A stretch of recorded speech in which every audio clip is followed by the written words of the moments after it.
Hey y'all, it's Amanda. Welcome back to my channel, and we're gonna do another outside video because a lot of y'all were like, hey, I love the outside setup. So hey, and my neighbors are not outside, so we'd love to see it. I don't feel so weird when I'm filming out here, but my neighbors are outside. It's an absolute no. So the wind, let me double check. It is a bit windy, but I'm gonna try to film this out here, and if it goes well and y'all can still hear me, I'll put it up. How about that?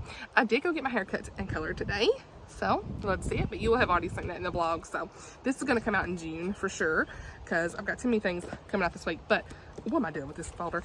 You will have seen my book buzzwords video recently, and it made me want to do an anti-book buzzwords video. Like, what books are hard stops? Absolutely not. What are the words that when I hear a book described, it's like, no, I ain't reading this. Okay. In the reviews, the discussions, the synopsis, all that stuff. So I have a list. I made a list recently, which I forgot to say in my book buzzwords video. She needed a really cool video where she was like tier ranking romance, and she mentioned some romance tropes, and I was like, girl, I totally forgot. I love like I also do like friends to lovers. I should have said that, but enemies to lovers, I don't know, if it's done well, it's really good. But fake dating, immediately yes. And then what was the other one she had? It was fake dating. Oh, royalty. If I hear royalty in a story, yes, that's an immediate yes. So I just wanted to add that in because I did forget to say that in that last video. But we're going to talk about the anti-book buzzwords. I've seen several people do this video, by the way. So I think a lot of these are going to be the same for a lot of y'all. We are the same in the Christian YouTube community for the most part on all of this, but yeah. And you know, I'm gonna say we can all agree to disagree. Everybody has their own boundaries with things. I'm not calling nobody out. If you like books that have these things in it, honey, that's fine. It's nothing to me. This is just my personal preference. Okay, so here we go. Let's go. So number one, this is gonna be fun. It's a little controversy. If you have a book that has like music and bands in it, I usually am not interested. Like, I learned that with Loving a Little White Lie with the Tammy Gray series. I did really like those books, but like, I just didn't care about the music aspect. Just like, what was it? Taylor Jenkins Reid had that one book, Daisy Jones. I gave it like 3.5. It was a little too explicit for me, but when I read it, and I read it a long time ago when it first came out, but, and I don't plan on watching the show. It's just too much for me in content. But I will say, I just didn't care about the band stuff, you know? So those are, I'm not usually like, it's not like a no, but it's like a, whatever, you know? So I'm not as interested, I'll say that. If it's got a political propaganda agenda in any way, I usually don't want to hear about it because I got enough of that in the real life, okay?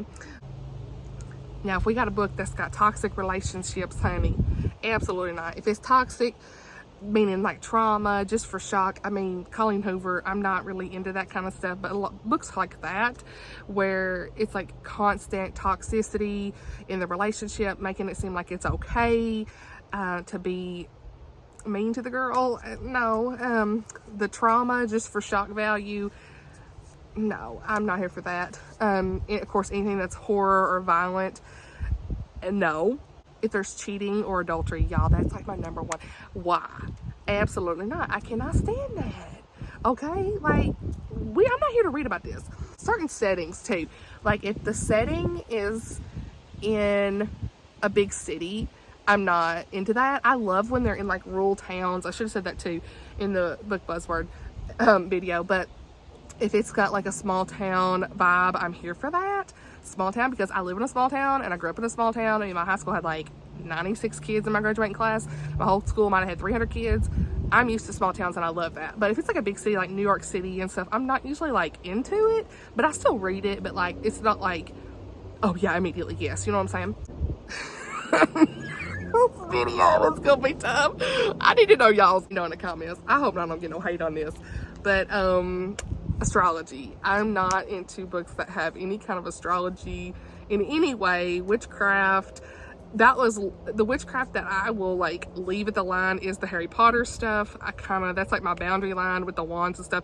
If it's internal, like possession and stuff, absolutely not. I am not here for that at all. So that's like borderline on that demonic line here for me. That's like more than what I'm comfortable with. no. And then mythology, I've read a couple books with mythology, like Circe by Madeline Miller, and I tried to read another one. I just wasn't interested, you know. I mean, I think some of it might be interesting, but like for me, I've never like fully got invested in that stuff. Like Aphrodite and all that Greek gods and goddesses and stuff. It never appealed to me, but I could see why other people really like it, the history of it and stuff. Now look, if it, this video, I just can't.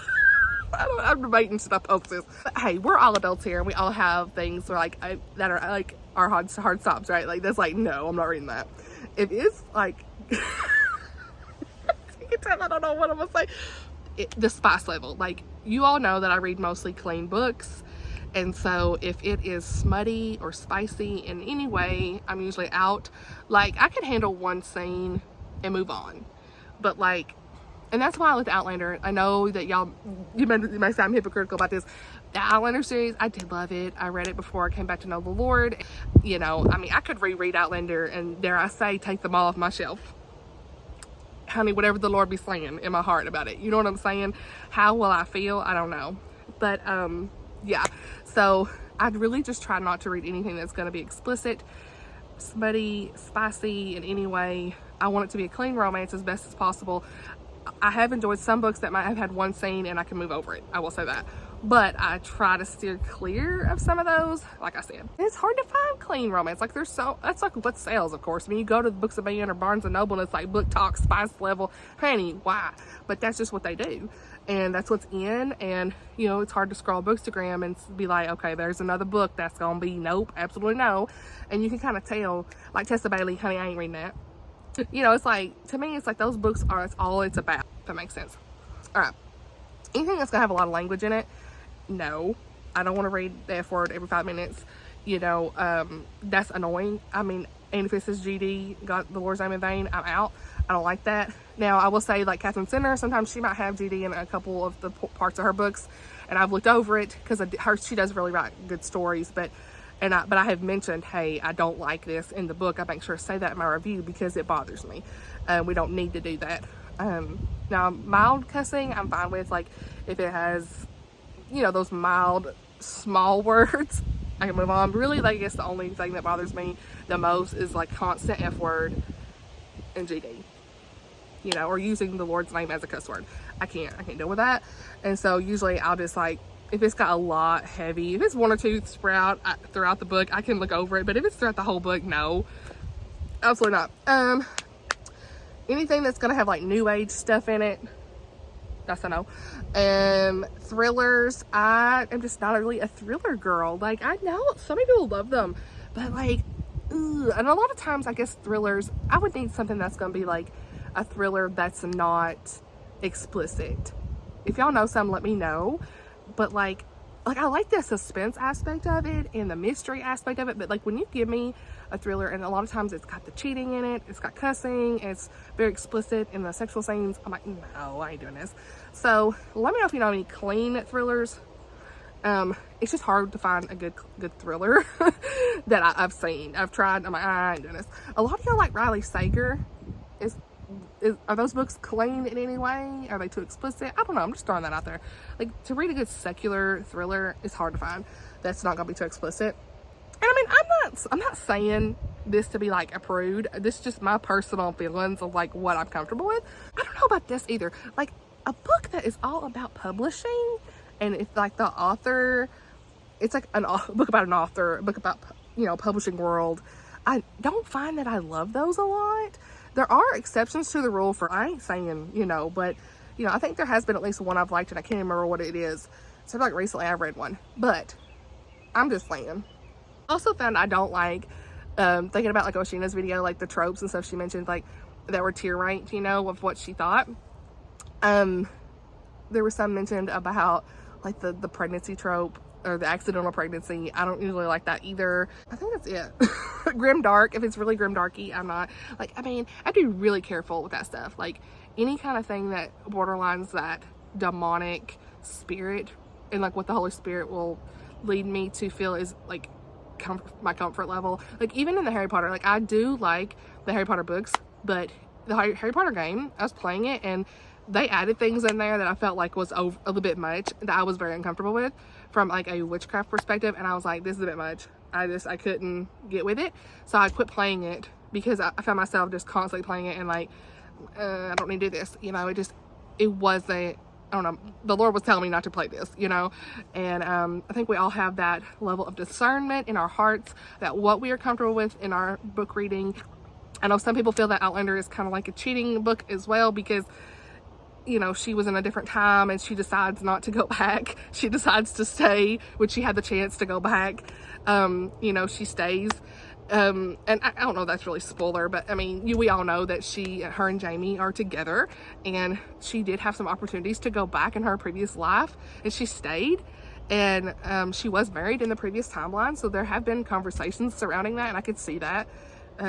But at the same time, it's like she went back in the 1700s and she didn't know if she could make it back to Frank, so I get it. There's been a lot of discussion about that too, and you know, when I read through that's a consideration. I do understand that, but I mean, I can see other people's conversations and discussions about that. But again, everybody has their own level of what they're comfortable with and what they will read, and I just want to do an anti-book buzzwords video just to talk about it. Let me know, some of y'all's in the comments below. Y'all may not be into enemies to lovers. You may love friends to lovers more, or you may really not enjoy dual timeline, and I really enjoy dual timeline. I'm starting to find that. Or you might I like marriage of convenience. Y'all may not like marriage of convenience. Let me know anything. Are you agree with some of the ones that I in here? I mean, from a Christian perspective, it's really, like I said, it's all about my level of discernment. Everybody has their own level of, like, you know, I think you got to pray through things. And as I get older and get more throughout my reading, I realize what I'm more comfortable with versus what I was 5 years ago, even last year. You know, as I continue to read, I realize what my reading tastes are, and I think we all are growing in our faith. And I know I'm still growing in my faith walk and everything, and my discernment level and all that stuff. Like, I just continue to grow in all of that. So anyway, that's pretty much it for this video. I just kind of want to do like an opposites of the book buzzwords video. You probably won't see this for a little bit. This is May 27th, the day I filmed my TBR, so it'll probably be a couple weeks, I don't know, maybe a week before you see this. But yeah, I hope this video was not too controversial, but I think that most of you on my channel will agree with some of the things that we have said. I think some, you know, we're all going to be a little bit different on the levels here, but just let me know some of yours down below in the comments. And as always, I love you guys so much, and I'll see you all in my next video. Bye.